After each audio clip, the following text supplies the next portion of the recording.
We chose Belize because it's a dual-speaking country, English and Spanish, so we wanted a smooth transition into our first adventure. It worked out pretty well with the exception of Belize. We found out is a fairly expensive country, pricing very similar to the United States. So it was more of a vacation for our first 2 weeks. And we did enjoy. We're Kim and Doug with On the Roads. Come join us for our slow travel adventures around the world.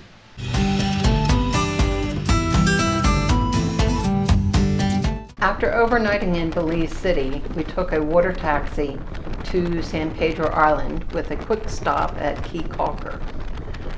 The boat ride was fun and cool and relaxing, and really enjoyed ourselves. Here we are on the golf cart heading over towards our Airbnb. I mention our golf cart because it's really almost mandatory for you to have a golf cart in San Pedro to get to see everything. Our Airbnb was on the 3rd floor, so we had to walk up several flights of stairs, which was good for the cardio. And here we are having a nice panoramic view in a local neighborhood with a sunset. So here we are walking into our Airbnb. You can see that it's very new, fresh, and modern. Had modern appliances, and if you take a look on the counter there, there's a bottle of Grey Goose that Doug was able to enjoy that was left behind by somebody. Got a washer and a dryer, which came in handy.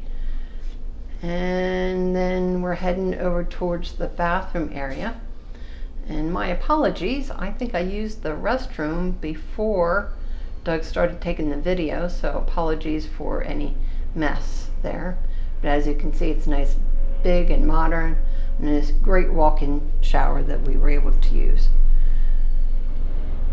And the only negative thing that I would say about the Airbnb, and we did give feedback to the host, not in an review, but a direct feedback, was the sofa. The sofa was very soft, and you would sink into it and you would almost be on the floor. But here we are with our queen-size bedroom and with a great walk-in closet that held all of our stuff, and with drawers and plenty of leftover linens to swap things out throughout our stay. This was our first night dinner at a restaurant called The Deck, and you can see that we're kind of behind a tarp because about a half hour later it started coming down in torrents of rain. And it's a good thing that we had the golf cart with giant 4 wheels, because there was major puddles that we had to go through to get back to our Airbnb. So there's a slide in the park, in the San Pedro Park. And if anyone that knows Doug is not someone that likes to go in the ocean, but he wanted to go in the slides, so he plunk into the water there, and he's all happy. So anyhow, we're now heading from that park. If on the right hand side you would have seen the ocean, but now we're heading down the main street. And as I've mentioned a couple times, you'll see that most everyone uses golf carts to get around. They do have cars there, but I would say 4 to 1 cart ratio on cars. And then we will be heading towards a church coming up here on the left and on the right. I want to say it was on our right, but their rectory is on the left. Oh, is that what it is? I couldn't remember. I remember seeing the sign there coming up here in that blue archway. There is the sign, but on the opposite side is the actual church that we'll show a couple stills of here in a moment.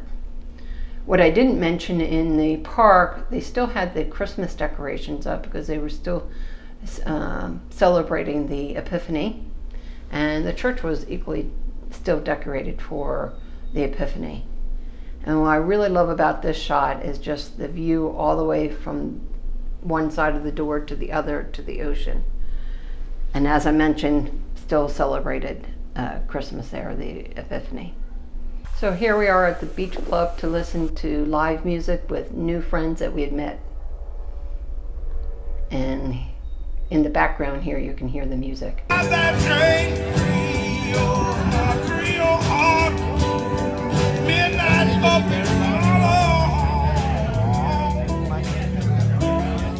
And we're back at our favorite sports bar so we can watch the Eagles playoff game, and where we had previously met some new friends.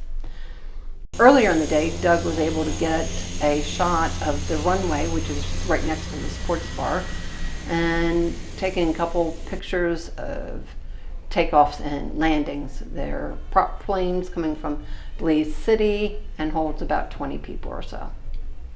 So I thought Secret Beach was actually a nudist colony, and there is an area for nudist beach, but it's actually turned into a water park, and one of the things that I love to do is hang out in the water and having a few cocktails there with Doug. So our new friends told us about a local bar called the Alibi, and it was really great to travel with them there because it was kind of like Cheers. Every time the door opened, it was a new friends of theirs that they have met over the years. So it was really a fun place. In addition, the mixologist did a great job on making creative drinks. Doug, I think you liked the rum Manhattan or old fashioned? Rum old fashioned. Yeah. That was smoked, and it was really nice. From the Alibi, we moved to another local haunt of theirs called the Hut. And the Hut is a boat that's moored there. During the day, you can see iguanas and crocodiles, but at nighttime, we really couldn't see anything. But it was a great atmosphere. So we took the golf cart to the lagoon side to watch the sunset. Spectacular view, as you can see. So we went to another bar for the NFC Championship game, and adjacent to the bar, these iguanas were hanging out. And it was really kind of fun to just watch them move around. These things are about 5 feet long, 6 feet long, and really move kind of cool through the jungle. Great photography, Doug. Great. Gee, thanks. If you enjoyed this video, please like and subscribe. See you next time.